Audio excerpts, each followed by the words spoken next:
You've done a sort of head-to-head comparison in prostate cancer of brachytherapy versus external beam therapy.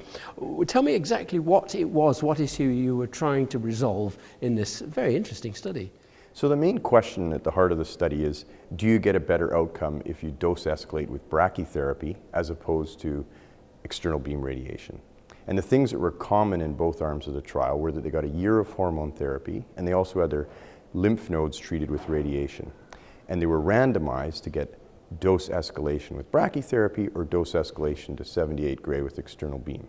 And you had 400 patients-ish. 400 patients, so 200 patients in each arm. They were stratified by whether they were NCCN intermediate risk or NCCN high risk, and about 70% of the patients were high risk.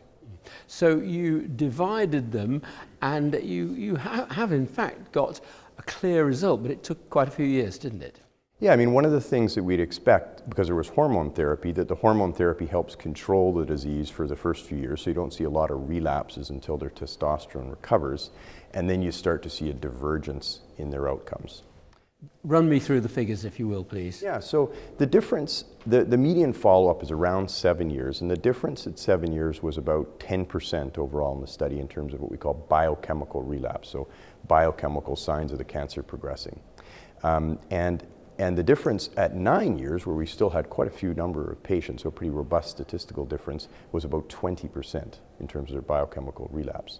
It's a bit premature for survival differences, so we don't see an overall survival difference or a prostate cancer death rate difference yet, but that difference might evolve with time. Now that was in favor of brachytherapy over external beam. Yeah, which was the a priori hypothesis of the trial, because it's quite a bit higher effective dose we're giving with the brachytherapy.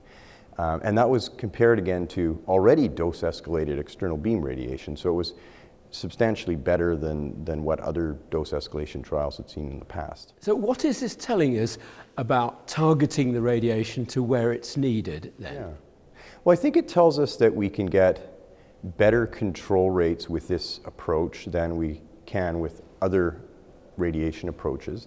But an important caveat to that is that there is more morbidity with the brachytherapy approach, particularly in terms of urinary problems. Now, most of those urinary problems get better with time, so the persisting difference is pretty small, but there's still a, probably important, at least 5% difference in significant urinary morbidity 5 or 6 years down the road. So one has to balance off the benefit with the risk in counseling patients about what's appropriate. But for younger patients in particular who have a long life expectancy and have high-end intermediate or high-risk cancer, I think this is an appropriate option for them. Now these patients had what you've categorized as unfavorable prostate cancer. What did that comprise? So what we call NCCN intermediate and high risk. And so most of the patients had what we call Gleason 7 disease in the intermediate risk. And most of them also had additional risk factors, like more than half of their biopsies were involved with cancer, or their PSA was also elevated. So in the intermediate risk group, they were a pretty high risk intermediate risk group. In the high risk, and that means high Gleason grade, so 8 to 10, a PSA over 20, or they had T3 disease, so at least one of those factors. There was a cutoff at the upper end of a PSA less than 40, and they couldn't have more advanced local disease like T3B or T4, so what NCCN very high risk type were excluded from the trial. And they had to be fit enough to get an anesthetic and have a relatively small overall prostate volume to be able to do brachytherapy from a technical point of view.